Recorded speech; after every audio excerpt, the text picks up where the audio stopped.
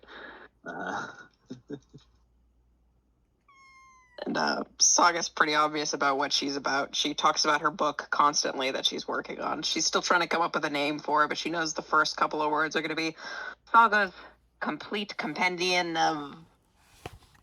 Fuck. It's gotta... It needs to have, like, an alliterative... Like, I need more C's, but I'm not sure how to, like, express... Look, see the plants in it, and I'm painting them, and I'm writing about them, and their properties, and... Have you been to Wildmouth? I don't know. He will kind of describe different like vegetables and things to you, like in depth. Like I don't think she's been to Wildmount yet. Yeah, well, he will just describe different plants that he knows that he's grown or cultivated. She'll make notes. And yeah, at least connect with you in some sense about plants and like. Are you sure you want it to be just one book? Why not I gotta 6? start somewhere. Why 6? Because it'd be Saga's Saga. She blinks. I don't understand your meaning. 6 books make a saga. Okay. Yeah, that's my name. What's a saga? A collection of this. Is that Elvish? Yes. Oh, well, you know, in Dwarvish, saga is a type of turnip. Really? That's what my mother named me after. I have no idea what you're talking about. Okay, well... It's a type of, like, a purple turnip. Very hardy. Turnip? Yeah. I've That's never cool, had though, one. whatever you're going on about. I like it. All right. But I'm gonna work on a book first before I just too big for my britches make like 6 books. Like, I don't know what I'm writing about. 6 small books. Or I could all put it in one. It's a complete compendium. What don't you understand about that? That was just an idea. You don't have to take my ideas. Okay. Saga. See, no one would know what it's about because they'd be like, what's a saga? I think perhaps you're getting caught in the weeds. Me? That's the whole point. I'm looking for weeds. No, I mean... I don't understand you, surface dwellers.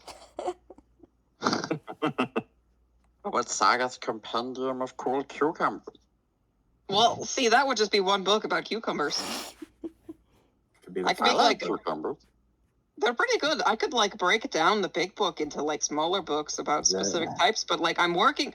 I need you all to understand, I'm working on the complete compendium. It's a big fucking book. I want it all in one book. There are many kinds of cucumbers. I know. I've been helping you. No, I'm not talking to you. I'm looking at all of them.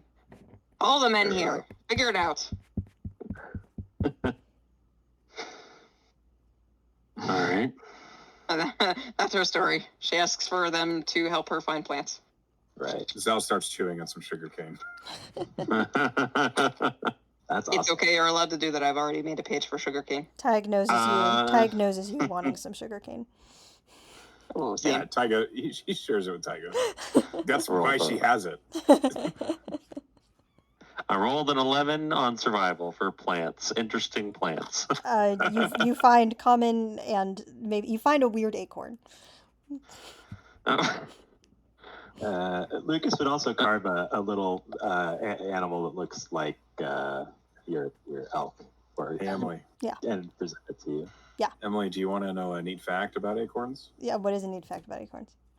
In a nutshell, it's an oak tree. I love that. Excellent. Very good. To die. Terrible. God. We love it. A+, we love it. I guess Tavar will keep his eye out for interesting plants. I like the idea that you're just like constantly rolling survival and being like, is this acorn anything? What about this violet? This one's different. It has a dent in its side. And she just throws it over her shoulder. I've got that one already. All right. It's Did another. you see the way it was curved? I've seen it already. That's another Squirtle. I don't need another Squirtle. Yeah, I already have a Squirtle. I'm looking for a shiny Squirtle. I think if that happens for a while, Zell would just look at Tavar with pity and be like, good luck. Yeah, she's been through this. In like the 3 years we've traveled together, she knows. Oh, I stopped 2 years ago. Is this a pigeon?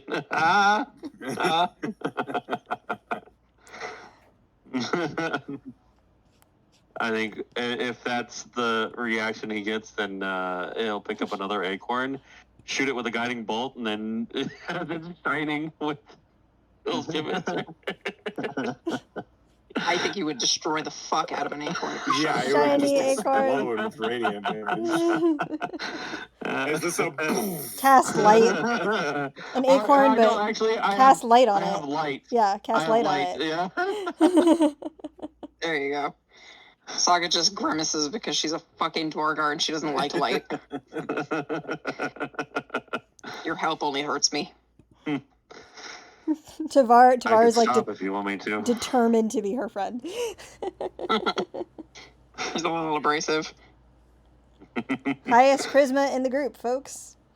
I know, she has the highest charisma in the group. I think Lord. I think I have the second highest. fucked up? Oh, it'll be fun. We'll just not, we'll just do our best. You'll just be wandering the Feywild forever because you'll never get a bargain to get you out. It'll be fine. Could be worse. Is that the group name? That is my. We're trying our That was gonna be my question. What would you What's like? the group name? What would you like to be called? Just some people trying their best. Oh, that's the long one. The We'll see. attempt. The attempt. The attempt. The good enough. Traders. The tryhards. Freer We are company. trying hard. My The Freer Company. my pitch when I was imagining this was the sweetheart deal. But you can choose whatever you want. That's cute, though. I like it. Well, we haven't been to the Feywild, so this is probably a group name that we chose before Yeah. this whole ordeal. Yeah. Greg's company. Greg's Company. It would be pretty funny though if when it was the three of you, you were Three's Company. Five's a crowd. And now you can be a crowd. Now we're full house. Oh, you are. You Oh, are a boy. Full House. Full house. Everywhere you look. Oh, sorry. You can also think about it. You don't have to come up with something right now. Friends of Barry. We'll think a little bit about the name. Berries, bimbos. Oh no. There's only 2 women in this group. No, we're all the bimbos. I mean, men can be bimbos. Men Come can on. totally Yeah, be bimbos. bimbos. Embos. I am one Yeah. in real life. Oh, I wish that were me.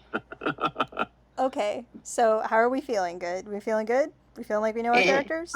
I have one more Yeah. question for you, Emily. Yes. Did you want to hear our fight moments? We were. I asking was what we asking would that, do. and then we kind of got to a different track. I would love to hear your fight moments if you have them. A fight that brought us together. Yes. Yeah, it doesn't necessarily have to be about that fight. I think it could be any.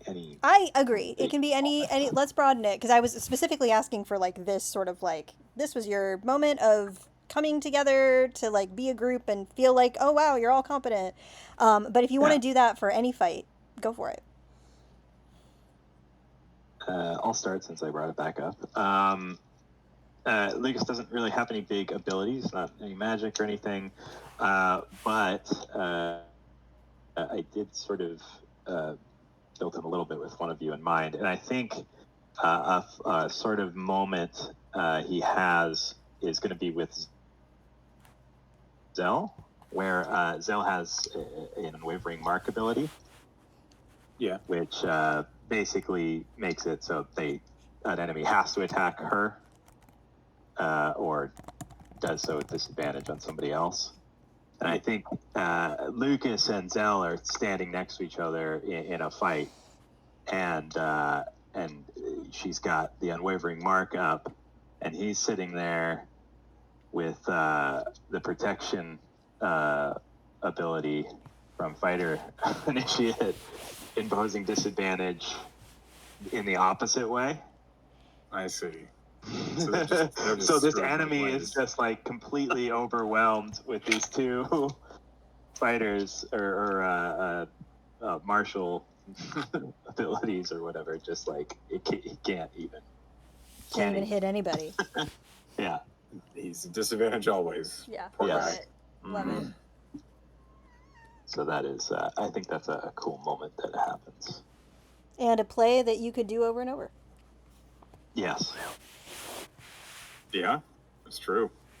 I think I'll hop off that to Zell's moment. I think one that would be important to Zell, it doesn't have to be Saga, but it likely would be. One of the party members gets themselves absolutely surrounded on all sides. And Zell, with the crazy athletics, just rides through on Tag and basically just plucks them out of the combat. Cool. Love it. That would be cool.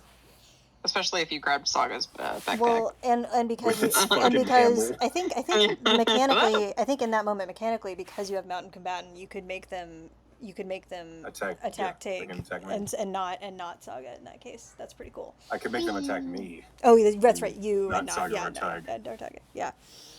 Oh, he ugly. I'm sure he has a heart of gold.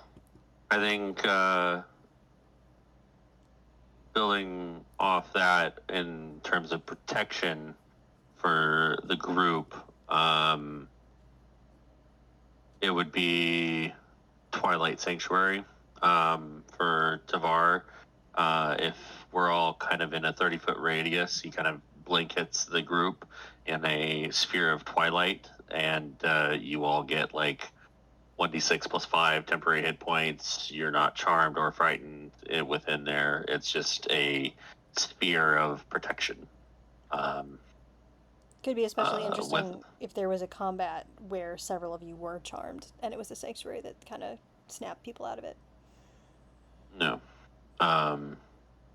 And moreover, just every day a vigilant blessing goes upon one of the martial melee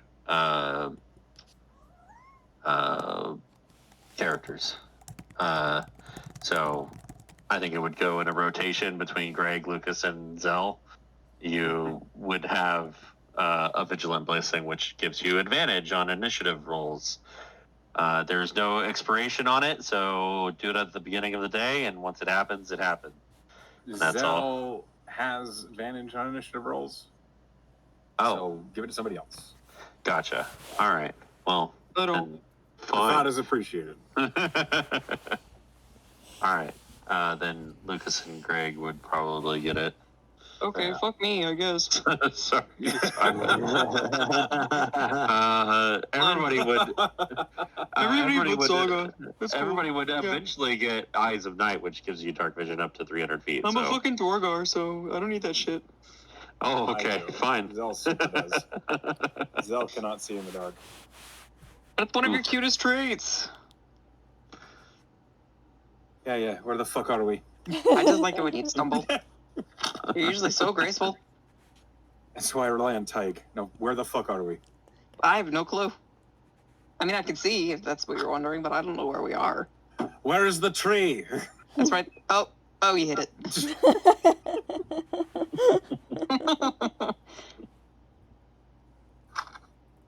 I think the elk could probably see better than fucking Zell. No, that seems about right. I have right. so many spells that are like tailored to just catapult Barry How- into people's faces. How is Greg in a fight? Like, is it just like mayhem? Pretty much. Like, I mean, He's a berserker, right? he's a berserker. He will jump onto any living thing and just smash them to bits. I have an idea that I'd really like to see Go how on. Greg feels about it. See, I have a spear. Does Greg wear anything like a coat or like a jerkin or a pack? Anything like that? I mean, a belt? Would that suffice? That works. My idea is at some point, Greg wants to get somewhere, and so Zell like hooks the spear's head into his belt and then just like catapults him like a lacrosse stick. And he's just, And he's the ball. Oh man. teeth first straight into just some dude's face. I need Yes. it. Toss me. You're gonna have to toss me. I mean, I can lift 1,200 pounds. I can throw a 40-pound goblin. No, that's exactly what happens. Yes. I'm pretty sure my axe is heavier than me. Just No. No. An axe No, is unless it's a great really axe is like heavy 8 axe. pounds. Please tell me Saga's moment in battle is fucking Barry. Oh God. Wait, sorry. Repeat yourself. Finish your sentence. Hold on. Yeah, what? I was There's using a verb there using- that shouldn't be there, Tavar. No, not that. Like the usage of Barry in a fight. I literally, like, I have catapult, so I could fling him. I have acid arrow. I have Tasha's caustic brew. Like, there's just so many berry-related nonsense. Melf's acid arrow. Like, I could pull off parts of him and, like, hurl separate arrows of him with a slingshot. And the whole time it's just.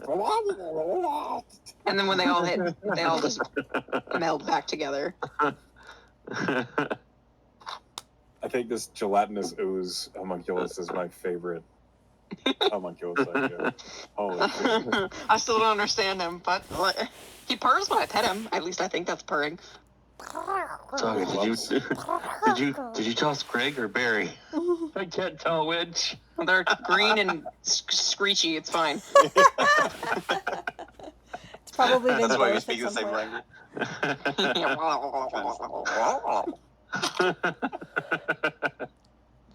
Excellent.